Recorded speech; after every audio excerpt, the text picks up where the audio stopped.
Here's a brief overview. Ensure that the basic ABCs of airway, breathing, and circulation are intact prior to any splinting activity. Expose any injured areas. Observe skin color and symmetry.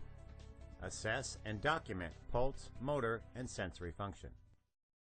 Apply constant yet gentle long axis, that is, in-line manual traction on severely deformed long bone fractures. Return extremity to its normal anatomical position with an assistant supporting the extremity under the suspected fracture site.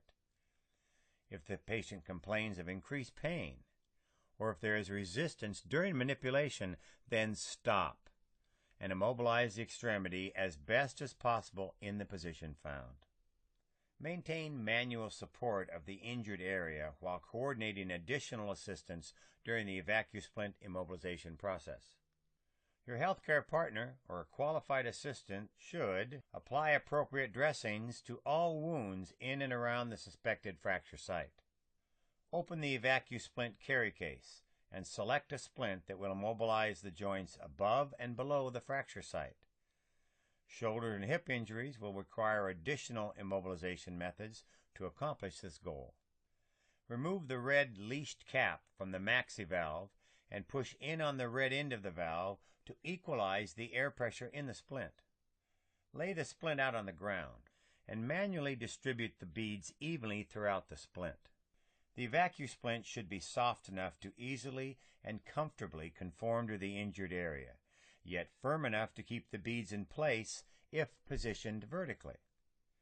This adjustment method can easily be made by simply removing or allowing air to enter the splint. Maintain support of the injured area and elevate, if indicated, the injured extremity just enough to apply the splint. Slide or place the splint under the injured area, positioning the splint so that at least one strap is above the suspected fracture site and at least one strap is below the suspected fracture site. Cradle the injured extremity with the splint and gently manipulate beads into voids to provide the best conforming mold possible. The splint should conform easily. If not, simply adjust by allowing air to enter the splint. The splint edges should not overlap. Tip.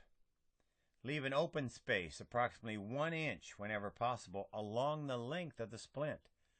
This provides proper mobilization, yet also allows for visual inspection along the full length of the injured extremity.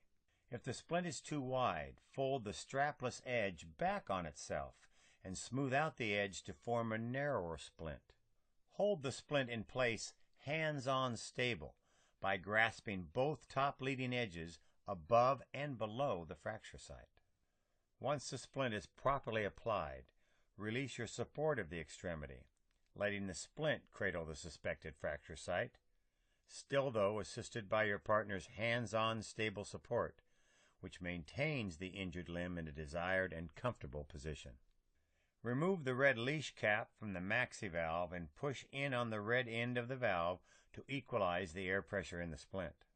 While holding the flange tubing on the splint, connect the maxi valve female coupling on the pump hose to the maxi valve on the EVAC splint.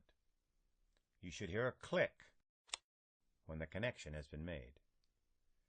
If you are using a portable suction device, connect the maxi valve portable suction adapter, or PSA, to the end of your portable suction tubing.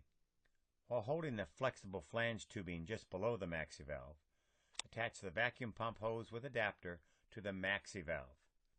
Evacuate the air from the splint until the splint forms a rigid cast around the injured area. You will feel resistance on the pump handle when the splint has been sufficiently evacuated. Remove the pump hose from the maxi valve by depressing the metal tab on the female coupling. Place the red leashed cap back on the maxi valve. Simply pull on the red end of the hook and loop straps to extend the strap. Place the splint straps with slight tension around the splint. Secure the straps in place. Note, the EVAC splint is available with hook and loop or side release buckle straps. The hook and loop straps are shown here.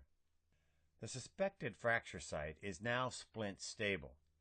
Adjustments can now be made if necessary to add stability or to make slight positional changes for patient comfort. These adjustments can be accomplished by simply removing or allowing air to enter the splint.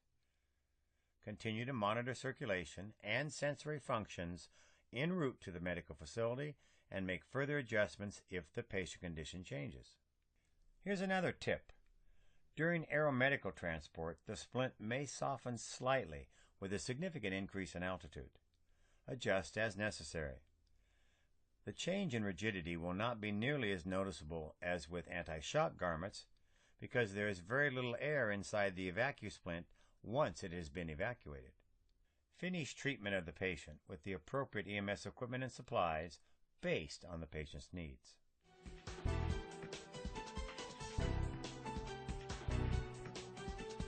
Unfasten the attached straps prior to allowing air back into the EVAC. Do not cut the EVAC or straps.